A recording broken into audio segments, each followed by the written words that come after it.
La investigación de Cepeda, que el senador hizo, tuvo su punto más alto en el debate de control político que él citó el 17 de diciembre del 2014, fue en el 14 de septiembre, y que por momentos fue pues censurado, hubo todo tipo de cosas. De allí surgió la tesis de que el señor senador estaba persiguiendo a Álvaro Uribe indebidamente, y la tesis que retoma hoy la Procuraduría en el sentido de que Iván Cepeda fue a comprar testigos para que le hablaran mal de Álvaro Uribe. Veamos esto que preparó Iván Cruz. Este debate es sobre una responsabilidad que todavía permanece silenciada, que todavía no ha sido interpelada de manera eficaz, la responsabilidad que le puede caber al hoy senador Álvaro Uribe Vélez en todos estos hechos. El senador Iván Cepeda ha sido calificado en los últimos años como uno de los 3 mejores congresistas de Colombia, pero pese a esto, la Procuraduría General de la Nación, por pedido del senador Álvaro Uribe Vélez, le dictó pliego de cargos por considerar que había cometido una falta disciplinaria al presionar a paramilitares encarcelados para que declararan en su contra. Cepeda ha sido el único senador capaz de realizar un debate de control al senador Uribe Vélez, en el cual dejó al descubierto las presuntas relaciones de este con el paramilitarismo y el narcotráfico. Este debate tiene 2 secciones. La primera es una sección en la que voy a pasar revista, una por una, algunas de las más destacadas denuncias que se han presentado en distintos momentos de la carrera política de Álvaro Uribe, en distintos cargos que ha desempeñado en las últimas décadas.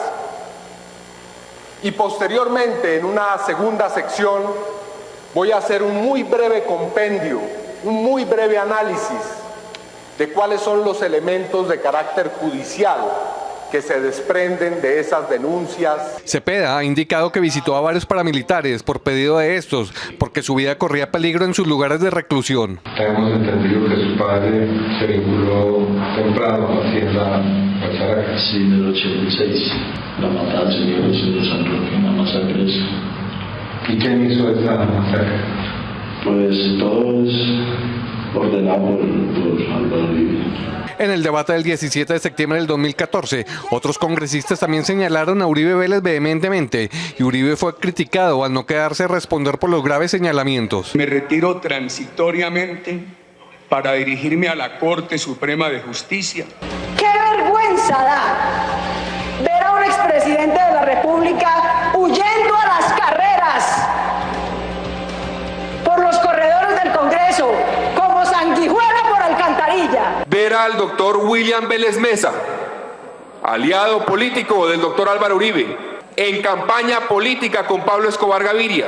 Y no solamente eso, senadora Guerra, sino afirmar públicamente que Pablo Escobar Gaviria es el futuro del Partido Liberal en Colombia y que Pablo Escobar Gaviria es el futuro del país. Yo quisiera escuchar o conocer de pronto alguna intervención, algún pronunciamiento del senador Uribe, siendo senador en los años 80, con la misma vehemencia, de la misma forma desafiante y con el mismo dedo acusador contra Pablo Escobar en 1988, 1987, algún recorte de prensa. Uribe también ha denunciado a Cepeda en la Corte Suprema por los mismos hechos, pero el senador del Polo le pidió al alto tribunal tener en cuenta el fallo del pasado 12 de mayo del juez primero municipal de Itagüí, que absolvió al ex jefe paramilitar Pablo Hernán Sierra, alias Alberto Guerrero, por los delitos de injuria y calumnia, con base en los testimonios en que Sierra señaló al expresidente Álvaro Uribe y a Santiago Uribe de haber apoyado la conformación de grupos paramilitares cuando era gobernador de Antioquia. El presidente Uribe debe reconocer que es victimario. ¿Por qué? Porque él ha hecho parte de la conformación de los grupos de autodefensa en este país.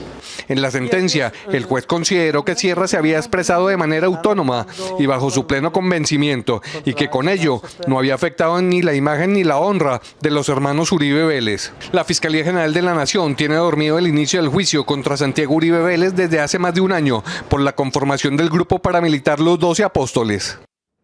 Bueno, aquí ya nos hemos ordenado informativamente con esta nota, Iván, pero doctor Iván Cepeda, bienvenido, ¿cómo le va?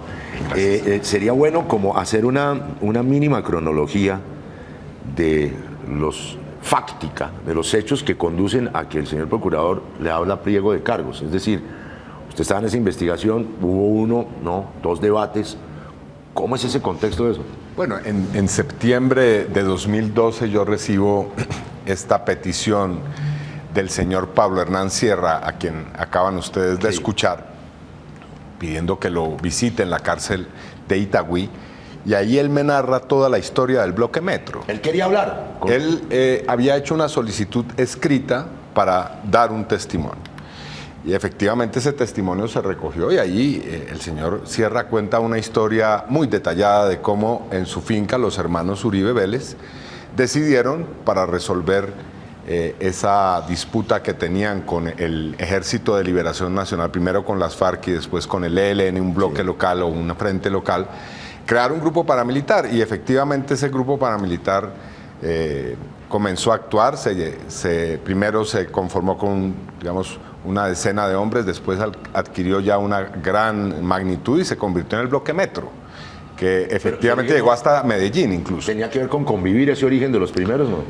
Efectivamente en esa misma zona había una Convivir y la empresa Convivir estaba administrada por los socios de Uribe, que son los hermanos Gallón Henao y los hermanos Villegas Uribe. ¿No era la famosa Convivir Guacharacas, no? No, esta tenía otro nombre, el Cóndor. Ah, el Cóndor, sí. Entonces aparece en escena el señor Monsalve. ¿Quién es el señor Monsalve? Pues el hijo del administrador de la Hacienda, quien tiene además un alias que es inconfundible. El alias del señor Juan Monsalve es Guacharaco.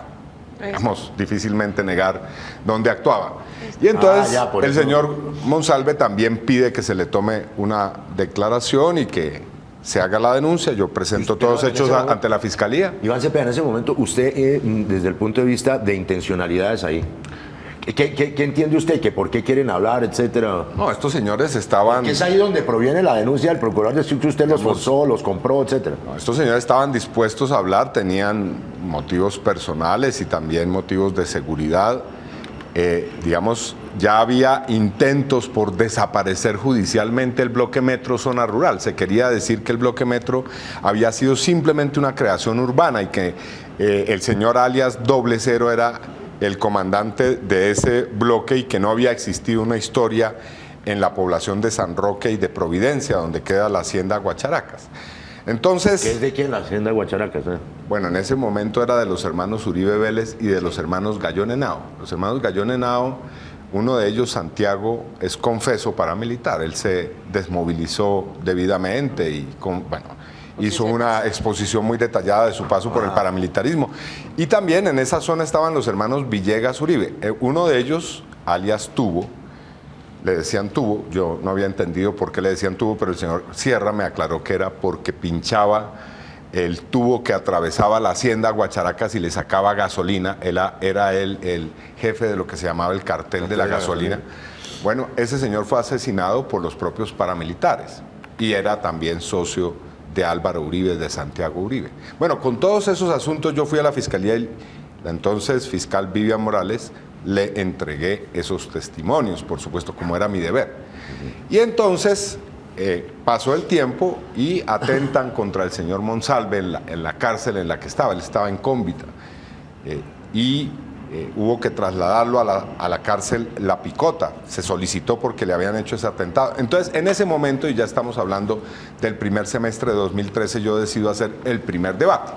En ese debate presento unas fotografías del señor Monsalve, debidamente camuflado, con un arma en la hacienda Guacharacas. Probamos que esa fotografía había sido tomada en un sitio que era perfectamente reconocible como parte de la geografía de la hacienda Guacharacas. Bueno, vino el desarrollo de los hechos, Uribe llega al Congreso, se acumula más información con relación a todas esas actuaciones de Álvaro Uribe y su familia, y yo hago el debate.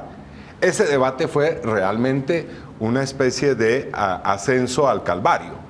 Era pues un asunto absolutamente de ficción. Primero votan en la plenaria entera o una parte importante para que no se haga el debate, cosa que es inusitada en el Congreso. Nunca. Para que usted no hable. Es más, ni siquiera se votan las proposiciones de debate. Eso es de suyo que los congresistas podemos hacer debate. Claro. Bueno, al final logro que se apruebe con una mayoría difícil en la Comisión Segunda. Y entonces aparece Uribe encolerizado en la Comisión Segunda diciendo que, y además tratando muy mal al presidente de la Comisión Segunda, Jimmy Chamorro, diciéndole que cómo era posible que hubiese permitido semejante exabrupto.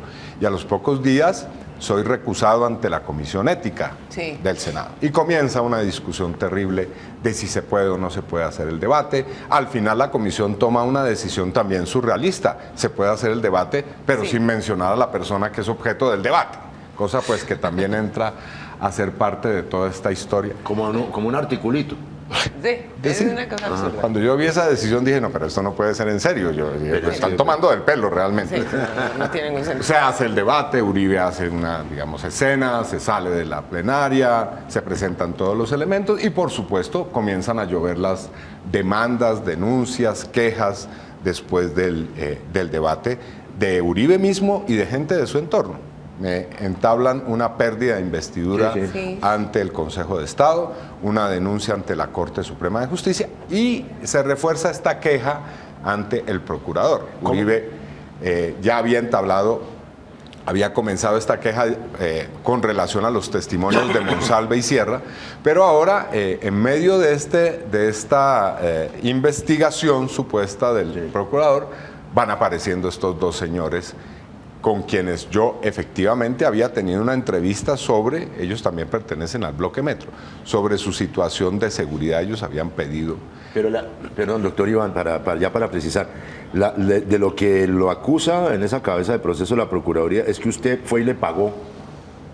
Sí, pero primero la acusación era mucho más vaga, más amplia. La acusación era que yo había tomado el testimonio de Monsalve y de Sierra. Pero fíjense ustedes, como bien lo dice la nota, que eso se le cayó a la Procuraduría porque en medio de todo esto, una acusación que había instaurado Uribe contra el señor Sierra por calumnia e injuria, un tribunal de Medellín en primera instancia dice que pues no hay ningún tipo de calumnia, que el señor está diciendo cosas que lo que tiene que comprobar es la justicia, si son ciertas o no. Y entonces, después en segunda instancia absuelven a Sierra y entonces se les cae lo de Sierra y lo de Monsalve. Y entonces ahí milagrosamente aparece en escena un detective y un abogado, el señor abogado de Amagá, que va a la finca de Uribe y le dice, estoy muy alarmado, según su testimonio, porque en la cárcel de Itagüí hay dos señores que dicen que el señor Cepeda ha ido a comprarles el testimonio, a sobornarlos, y entonces contrata a otro personaje interesante, que es un exagente del DAS, que va a la cárcel y les toma el testimonio. ¿Es ese detective que usted dice que es un detective al sueldo de pago de Uribe, por supuesto? Claro, que eso está disfrazado diciendo que es el abogado el que lo contrata, en fin. Este abogado además va a aparecer en escena en varios momentos, es una figura del Centro Democrático en Antioquia. Bueno, esa es la situación y hoy en día, digamos, una vez que se ha producido la decisión sobre la masacre del Aro y una vez que se ha producido otra decisión sobre la Comuna 13, el procurador rápidamente saca una decisión de pliego de cargos semicortos. Doctor Cepeda, ¿qué logra el detective? No, sencillamente estas declaraciones que ya también de una manera bastante oportuna RCN ha filtrado a la opinión pública, en la cual estos señores dicen que yo les ofrecí que yo los iba a trasladar de cárcel, que yo les iba a garantizar que sus familias fueran a vivir al exterior, que yo les iba a pagar, que yo les iba a rebajar la condena, es decir, un asunto cinematográfico en el cual se ve pues también lo que ha ocurrido en otros casos. Es decir, no hay un caso en el cual Uribe esté acusado en el que o los testigos no terminen muertos o no termine el que hace la acusación a su turno ante un tribunal. Es el caso, por ejemplo, del ex magistrado Iván Velázquez, para citar simplemente uno de esos casos. Y entonces vemos la repetición de un modelo, de un modus operandi que también ha entrado en este caso a ejecutarse. Bueno, pongámoslo en el campo de donde es esto, pues sí, hay esa trasfondo pues criminal, evidentemente, pero pongámoslo en el contexto político. Le voy a pegar una pequeña elogiada, que es la siguiente. Iván Cepeda, como senador de la República, es quizás uno de los senadores dentro de la izquierda colombiana que menos resistencias tiene dentro de la misma izquierda. Eso ya es un valor agregado pero impresionante. Sí. O sea, Iván Cepeda es una figura importantísima, es parte del polo, pero a Iván Cepeda, como se dice popularmente, le come cuento mucha gente. De la derecha también. Inclusive también, pero y es una persona que, o sea, no ofrece resistencias dentro del sector natural de donde se mueve naturalmente, es decir, de izquierda colombiana. Ese es el elogio que le quería hacer. Muchas gracias. De verdad, pocos personajes tienen una querencia, y así ha sido, y se lo pongo en ese tema político, las reacciones de la gente. Ahorita hay un plantón frente a la Procuraduría, todos los sectores todos hemos de alguna manera dicho no más a esto, es decir, que es esta demonización de la democracia. Vamos a terminar en un ejercicio democrático que debería ser la Procuraduría acabando con la democracia. En fin, estamos en el terreno de lo político. Pero ¿qué es lo que quieren hacer con usted? No, es decir, o sea, el procurador le va a hacer un juicio expreso. Lo del procurador es, por supuesto, es decir, nosotros esta mañana tenemos una sesión de trabajo con los abogados, porque la idea del procurador debe ser en cosa de 2 meses o 4 meses, máximo un semestre. Así en 4 meses fue que hizo el proceso contra Petro, en 6 meses hizo el proceso contra Piedad Córdoba. Yo me imagino que el mío va a ser todavía más rápido. Pero yo diría que una cosa es el procurador, pero también hay que... llama la atención el caso de Feliciano Valencia, el caso de los muchachos y muchachas del Congreso de los Pueblos, las situaciones de amenaza que se vienen experimentando con relación a muchos líderes políticos, la situación del propio Gustavo Petro, es decir, es evidente que la persecución del procurador en su contra no ha finalizado. Entonces, la pregunta que uno se hace es, ¿cuál es el escenario político que se quiere desde distintos sectores de la extrema derecha generar? Una especie de posconflicto armado en el cual se entra sin una dirección o sin un liderazgo de la izquierda en este país y de los movimientos sociales. Vemos que están trabajando prácticamente por descabezar si no a todos, por lo menos a una parte muy significativa de los movimientos sociales y partidos de izquierda. Con tu venia, Ana María. Mire, es que hay una teoría, no soy yo quien me la ha inventado, sino que anda rodando por ahí, que es la siguiente, a ver si usted qué comentario tiene. Que el procurador podría estar muy ciertamente frente a la posibilidad de que sea sacado de su cargo por el Consejo de Estado, por una determinación que tome esa instancia de una gran... Seguramente a él no le gustó que yo dije que él tenía una tesis demencial, que era que el Consejo de Estado se había aliado con las FARC para destituirlo. Y el castrochavismo. Bueno, o sea, y la tesis es esta, Iván Cepeda, mire, que está ese hecho, es decir, que es muy probable que el procurador finalmente salga de su cargo, obligado por el Consejo de Estado, por irregularidades, en fin, y que el procurador está lanzando una andanada final contra sectores que le son refractarios y que odia, ¿no es cierto?, como Iván Cepeda, como otros sectores, para que en el momento en que lo saquen diga, miren, es que a mí, como a su jefe, diga, es que a mí soy objeto de una persecución política. ¿Yo digo esa historia? Sí, por supuesto. Yo creo que eso es parte tanto de las presiones que se está ejerciendo en el contexto general de la política, pero también de la situación particular del señor procurador y también de los ataques que él ha emprendido contra el proceso de paz. Me parece que eso también tiene en ese contexto un significado y una relevancia. Y por supuesto, pues él quiere dejar saldadas sus cuentas con todos con quienes ha tenido discusiones y debates en el transcurso de su ejercicio bastante autoritario como Procurador General. Senador, ¿el gobierno colombiano se ha manifestado con usted? ¿Algo han dicho? Bueno, sí, ha habido llamadas en las que se expresa solidaridad, pero por supuesto este es un procedimiento que tiene una autonomía y hay que respetar el procedimiento como tal. Respetar no quiere decir quedarse de brazos cruzados. Por supuesto, nosotros ya estamos haciendo múltiples acciones de carácter jurídico y también de carácter político. Doctor Cepeda, no sé si en la polarización en la que estamos esto le convenga o no. Timo León Jiménez, comandante de las FARC, manda un Twitter donde dice: venganza, retaliación o desquite, a propósito de su caso, nutren la confrontación. Así no es, procurador, vamos por la paz. No solamente eso, en las horas de la noche de ayer se produjo un comunicado de toda la delegación de las FARC manifestando su preocupación por las garantías políticas, y eso a mi modo de ver es comprensible. La pregunta que se deben hacer quienes están en estas conversaciones de paz es si eso es contra quienes han ejercido la política de manera legal y están en este momento en la oposición política. ¿Qué nos espera una vez dejemos las armas? Y creo que esa es una pregunta que hay que poner ahí y que hay que responder. Es decir, no se puede en este momento pensar en generar confianzas si el escenario es que quien, digamos, pida un debate de control político termina prácticamente con una muerte política por parte de algún tipo de juez que no es imparcial. Hay unas cosas que uno llama gajes del oficio, ¿no es cierto? Y usted escribió: toda la vida, en Twitter, toda la vida he enfrentado persecuciones, amenazas y exilios. A mi padre lo asesinaron. No le tengo miedo al procurador ni a la mentira. Sí, yo creo que eso, digamos, bien confrontador usted. Pero este es un episodio anecdótico con relación a todas las situaciones que se han afrontado en muchos espacios y circunstancias de la izquierda. Yo me acuerdo lo que fueron los años 90, los años 80. Realmente hoy vivimos en un contexto un poquito más pacífico, aunque también de persecuciones muy fuertes contra la izquierda. Y de hecho, puntualmente por este episodio, las visitas a las cárceles para hablar con paramilitares, debió usted pisar muchos callos porque no es la primera vez que lo amenazan con investigaciones y con procesos.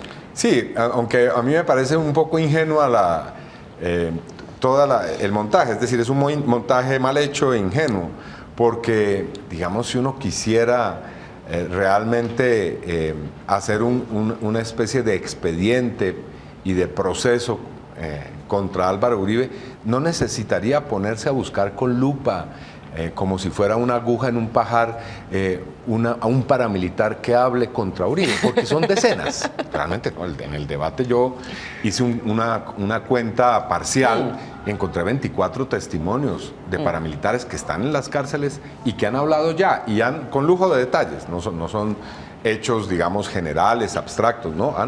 Por ejemplo, Mancuso, cuando habla de la carrera de caballos en la que estaba apostando contra Uribe, una yegua, o por ejemplo esa otra escena en la cual otro paramilitar señala que en el centro de la plaza de Amalfi, Uribe baja de un carro y va y se abraza con Carlos Castaño y con Rodrigo Doblecer. Es decir, son todas esas escenas las que realmente, digamos, impactan. Y entonces, ¿cuál es la idea? Que habría que buscar a otros dos más para completar ese cuadro macabro, ¿no? Ahí están las cosas que hay que decir y que hay que mostrar. Senador Cepeda, permítame un momentico. Freddy Naranjo se encuentra en Niza, la localidad de Suba, con Diana Gómez. Ella es vocera del movimiento, del MOVICE, del Movimiento de Víctimas de Crímenes de Estado. Y hablan sobre su caso. Freddy, siga, por favor. Listo. Así es, buenos días, y para conocer los detalles de este plantón que se llevará a cabo hacia el mediodía me acompaña Diana Gómez. Ella es antropóloga, historiadora y es una de las voceras del Movimiento Nacional de Víctimas de Crímenes de Estado. ¿Cómo surge este plantón y cuál es la idea? Bueno, este plantón surge luego de conocer la decisión del procurador. La idea es apoyar a Iván Cepeda, pero no solo apoyarlo a él, sino respaldar la democracia y el derecho que tiene la oposición política a plantear sus preguntas y divergencias y a ayudar a esclarecer qué es lo que ha pasado en Colombia. Creo que lo que hizo el senador Iván Cepeda con el proceso que se le abrió en el Senado al expresidente Álvaro Uribe es avanzar en conocer si efectivamente hay nexos o no del expresidente Uribe con el paramilitarismo y los crímenes de Estado. Y en ese sentido Iván Cepeda lo que está haciendo es responder al clamor de muchas personas que votaron por él y que quieren que se esclarezca qué fue lo que pasó en Colombia con las acciones paramilitares y qué relación hubo o no en Antioquia y en otros departamentos con el Estado colombiano. Ya es conocido un poco el tema relacionado con Piedad Córdoba, el alcalde, la comunidad LGBT y ahora Iván Cepeda. ¿Cómo ves esa actitud del procurador frente a los líderes de izquierda? Bueno, yo creo que el procurador representa un tipo de democracia de baja intensidad o una democracia que en realidad no es democracia.